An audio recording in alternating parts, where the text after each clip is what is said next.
Evening. Thank you all for joining us today for another yet exciting lightning talk as we provide industry standards and the InRhythm thought leadership in mobile, backend, cloud, web, and much more. So joining me today is Eric, who will be talking about transforming web development with server-first rendering and seamless user interaction with Remix. With that said, Eric, the floor is yours. Thank you so much for that introduction. Let me just share my slides here. So thank you everyone for being here. Today we'll be talking about Remix.js, which is a modern web framework. So to begin, we'll just have like a brief introduction of what Remix.js is. Remix is a modern web framework that simplifies the development of fast, optimized, and server-rendered React application. It provides a set of tools and conventions for building web applications with a focus on performance, scalability, and developer experience.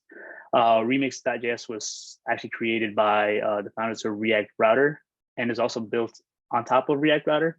And it combines the best practices from server rendering with the flexibility of some client-side rendering. And right now, Remix.js is supported by major companies and used in production by organizations like Shopify, Lyft, and Twitter. It was actually acquired by Shopify last year, I believe. So they're doing a lot of big things there. And Remix has gained rapid adoption and has an active and growing community of developers. So a little agenda here, kind of like to let you guys know what we'll be talking about today. First, we'll be defining what is Remix.js.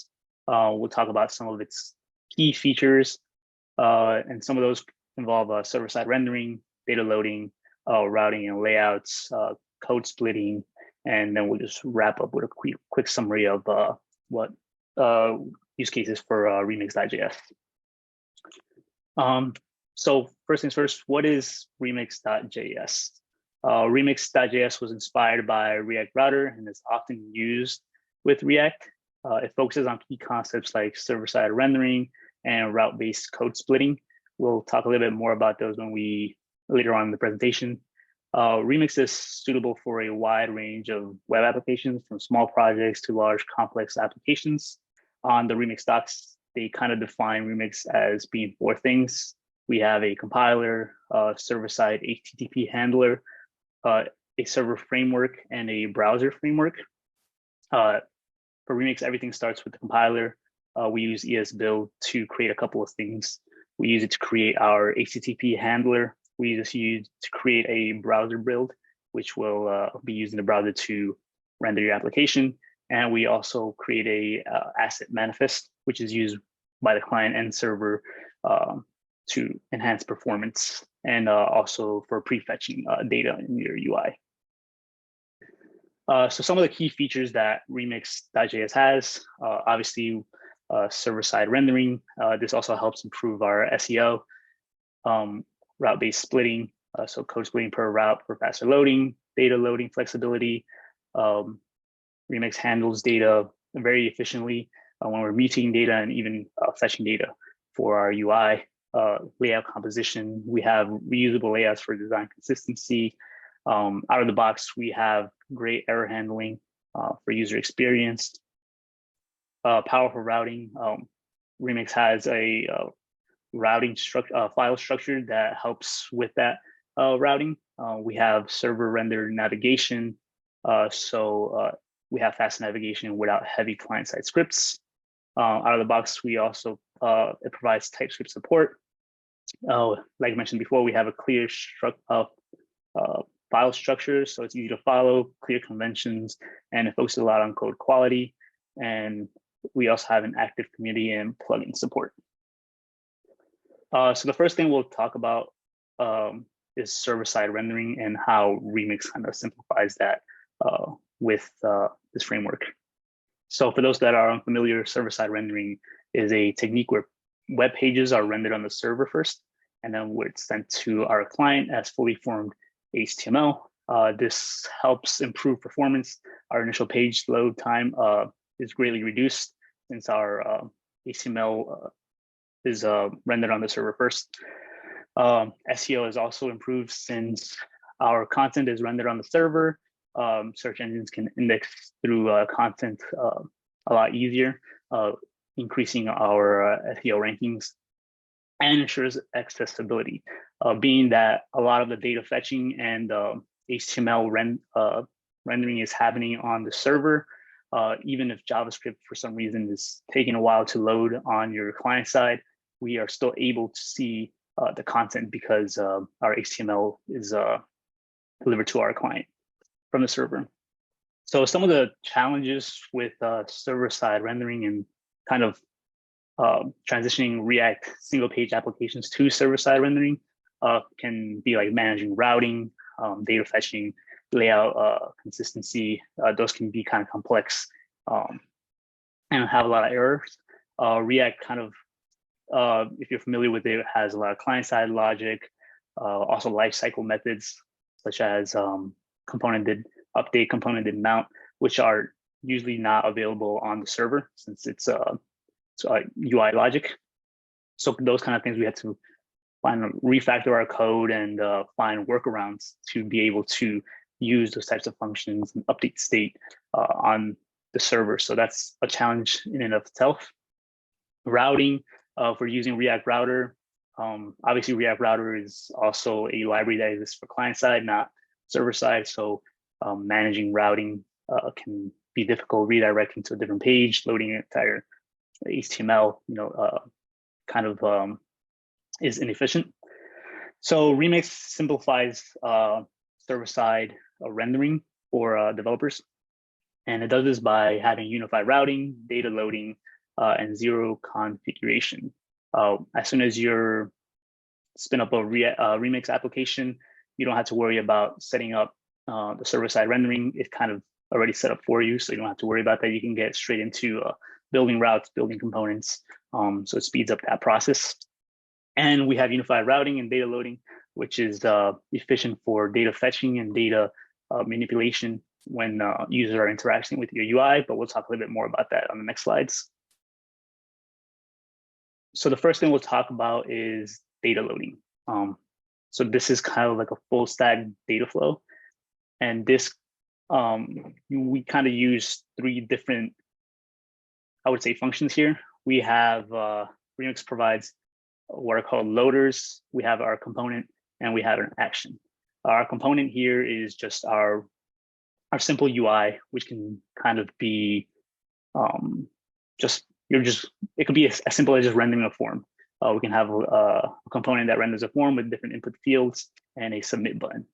Our loaders in this example would be is an asynchronous function that fetches our data while it's on the server to provide data for our component.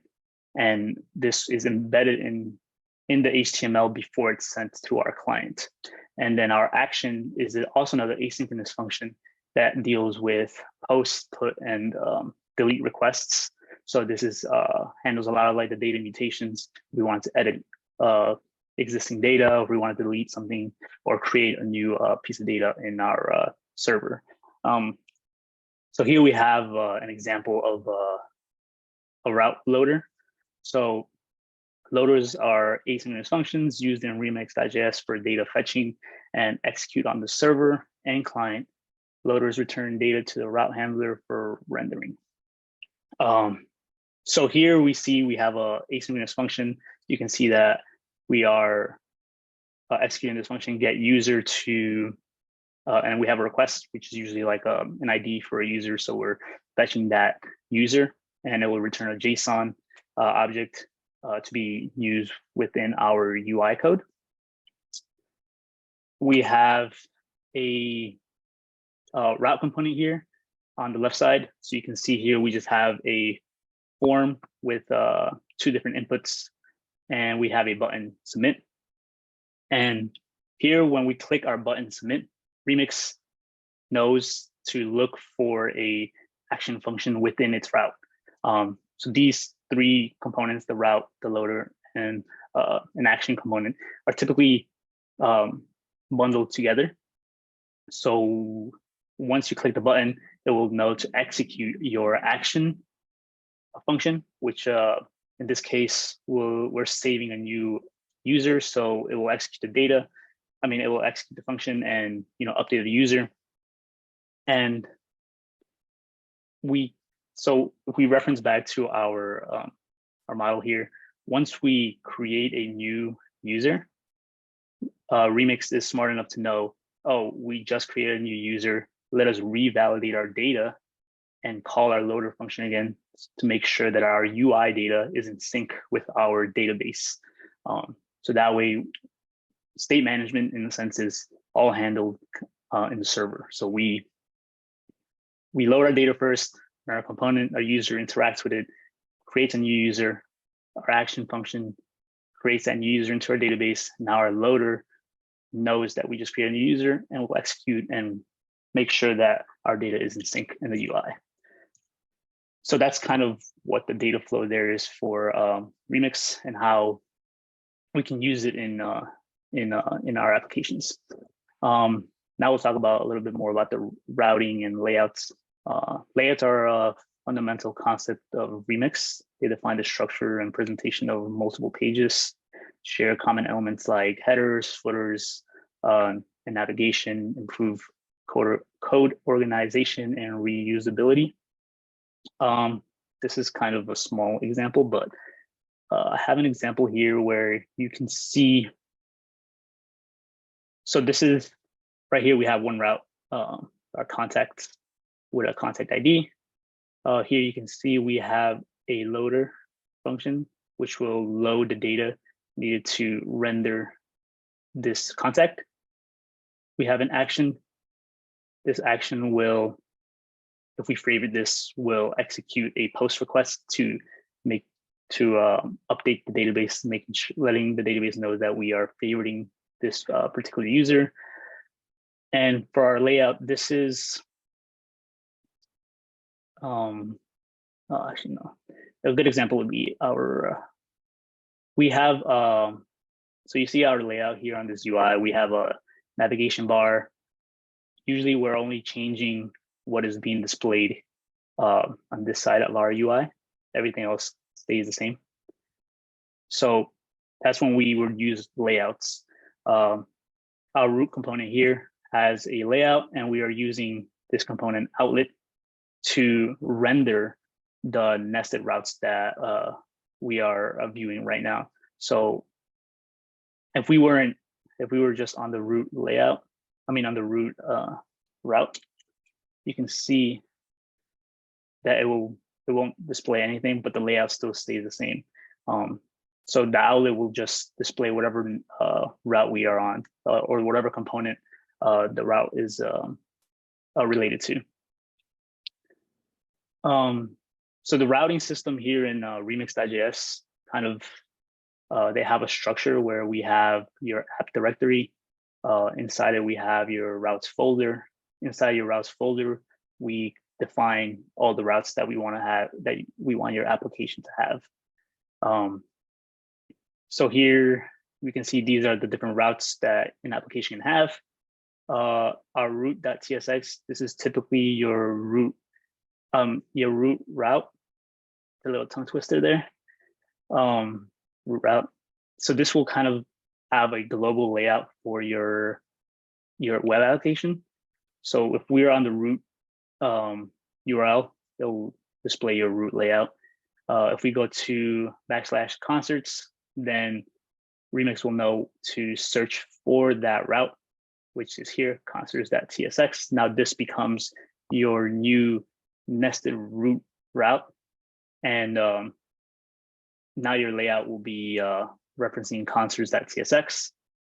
And then we can, with Remix.js, we have these what's called delimiters, which is basically whenever you want to add a / onto a URL, we can do that with in our files by adding a little dot right here. You can see, we have a route concerts.trending.tsx. This translates over to concerts /trending. So now we know that it's referencing this component or this nested route. And then we can also see, here we say routes can include dynamic segments known as route parameters.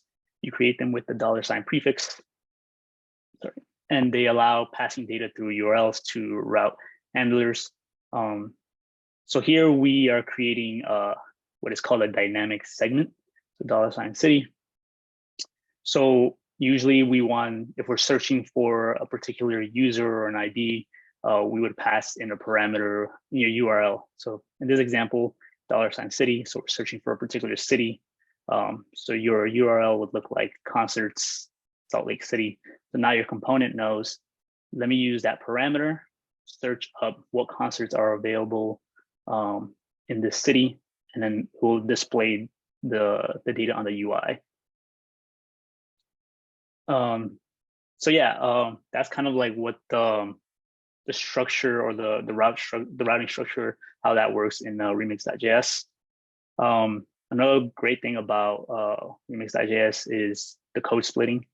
Code splitting is the process of breaking down your JavaScript bundle into smaller, more manageable pieces, and Remix intelligently identifies code chunks and loads them only when needed.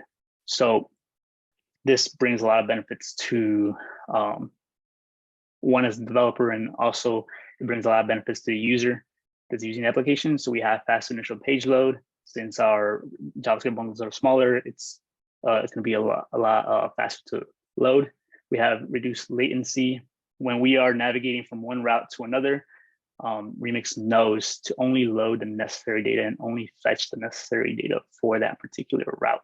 So instead of fetching an entire document or entire JavaScript file, it knows where it knows what to load and what is needed on the UI.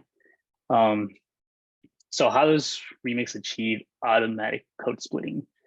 This is the great part about it, that you don't really have to do anything. All you have to do is kind of follow the routing structure, the filing conventions that we saw earlier.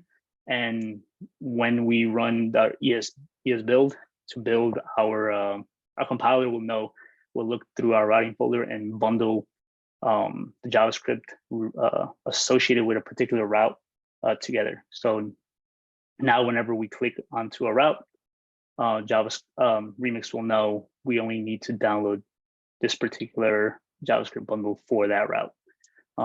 It also has dynamic imports. Components and dependencies are loaded on demand using dynamic imports. Prefetching, Remix prefetches code chunks for links, optimizing navigation speed. And then obviously some of the benefits for us developers, it's a simplified configuration. Like I said before, like we don't really have to do anything. We just kind of follow the folder structures that Remix provides for us, and Remix takes care of the rest. Optimize user experience, faster loading times lead to higher user satisfaction and engagement, and scalability. As your application grows, Remix.js adapts to maintain fast load times. So the more routes you add, or the more components you add, it won't affect the load times, because each route will have its own JavaScript bundle. Each route will know how much data to load, and it won't load more than it has to. So these are some great things to have in a framework. Well, let me start by thanking you, Eric, for walking us through Remix.js, and then thank you all for joining us both on Zoom and LinkedIn. And just a reminder, we have our lightning talks every Thursday at 5:15 Eastern time, and I'm excited about the next lightning talk. AR is definitely going to be in our future, so join us next time as Raphael talks about an introduction to Android AR. So with that said, hope you all have a great rest of the evening, and we'll see you next time. Bye. Thank you.